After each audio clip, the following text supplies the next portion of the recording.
Hello all you demons and welcome back to Demon's Corner. Happy Friday. I hope you all had a great week and that you're all able to sit back, relax, and watch a Demon's Corner video every Friday. Just saying. They're out every Friday.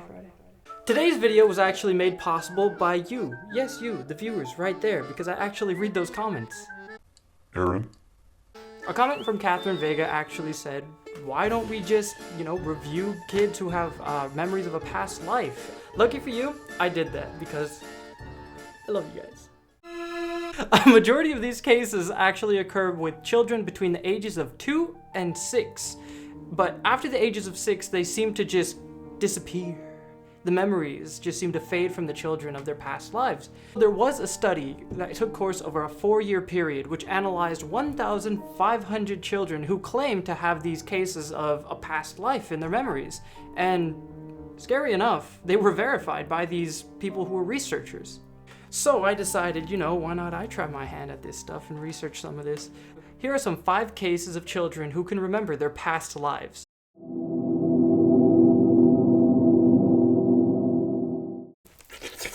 Number 5, we have Jane Doe of the Titanic.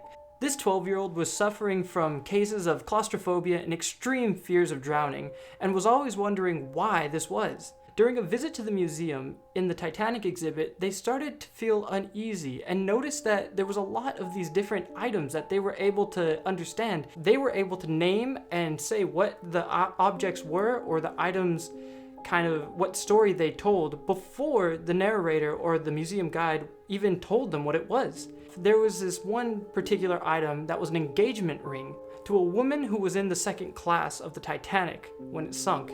They just knew that ring belonged to them, and that the information that they remembered wasn't something that a majority of people could just know off the top of their head, having not been to a museum exhibit. In case number 4, we have Vlad taught me. In this case, a daughter was struggling with the alphabet in her elementary school studies, and her mother was just wondering why. She was getting her B's and her V's mixed up, as well as the sounds that they made. The daughter was later quoted saying that she didn't remember this alphabet and that there were more letters in the alphabet that made different noises. She had her daughter write out these letters that she knew of, the alphabet that she knew.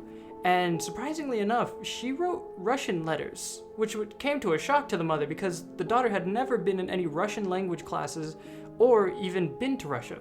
When the mother questioned how she knew this, the daughter simply stated that her brother Vlad taught her. The daughter later said after he disappeared, a man came to her family and killed them all. Yeah, that was it. Number 3 is Little Man Can't Get Out. A boy who lived in Louisiana that was about 2 years old loved planes, but would always have these nightmares of getting in a plane crash, it catching fire, and sometimes he would even have fits yelling, "Little man can't get out," that he was stuck in a fire and the plane was on fire. And sometimes these fits weren't just nightmares. Out of nowhere on the coffee table, he would just slam down his toy planes saying, "Ah, fire!" But there was nothing going on. It just seemed like he was having a fit of anger or PTSD. During one conversation between the child and his father, he's told his dad that he used to fly off of a boat called the USS Natoma. Now the father tried to correct him and said, "Oh, this sounds very Japanese," but instead, it was the son who corrected him and was correct in saying that the ship was actually American. After a lot of research, the father finally saw that the USS Natoma was an actual ship used by the US Navy at around World War II. Also, the father in his research was able to see that there was a man nicknamed Little Man. His name was James Hudson. After doing some more research into James Hudson, the father saw that James Hudson passed very similarly to how the son is describing his crash was. That's really messed up. Ooh. Could you imagine just waking up out of nowhere thinking you got in a plane crash? Ooh. Number 2 is When the Sirens Came. One day when there was a little boy traveling with his parents, he came across a greeting card that had a picture of Princess Diana on it. He told his parents that was him in his past life when he was a princess. The parents went on to question him on the royal family and where they lived, only to have their son come back with answers that were actually correct.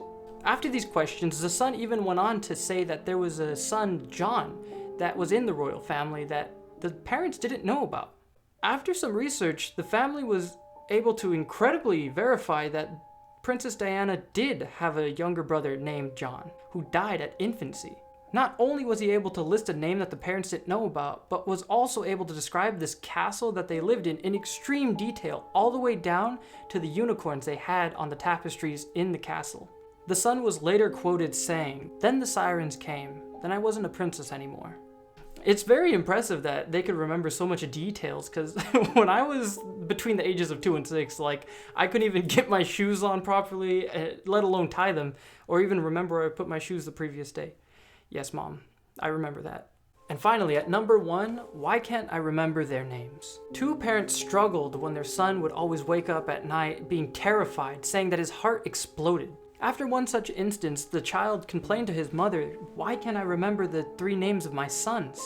His mother was curious and kind of concerned for her child. The mother remembered these cases of reincarnation and decided to do some research and buy some books that had pictures in it for the child to look at and maybe even spot somebody. Lucky for her, this did happen. The son ended up coming across a picture and said, that was me in my past life." He said in his past life that his name was Martin, and he went on to list the names of those he worked on a picture with. Like most of the other parents in this, she was able to verify the names of those in the picture. However, she wasn't able to find a Martin. This is when she contacted a film archivist. After the information was sent to the archivist, she was quickly able to verify that yes, this was Martin. And even more surprising, he was an uncredited extra in this film. Researchers who heard about this quickly got in contact with the mother and Martin's daughter. The researchers went on to ask questions about Martin's life, how it began, how it ended, and what he did in between. The son answered with, "I was a dancer in New York all the way to before he died," where he said he gave people new names. They were very much able to verify that yes, he was part of a Broadway dance troupe, and he did become part of an agency later on. The daughter was able to verify that he did have 3 sons, and she remembered all of their names. If you like this video, please hit that subscribe button down there. It shows us that we're doing a great job here at Demon's Corner doing our research and all that stuff. And leave a like because, you like the video. And if you want to be reminded that we release these videos every Friday, just hit that bell over there. Also, don't forget to follow our Instagram at demons_corner. The link will be in the description. Details about the Barons of Hell will be in the description as well. Again, I hope you all enjoy your weekend, and don't forget, stay spooky. Bye-bye.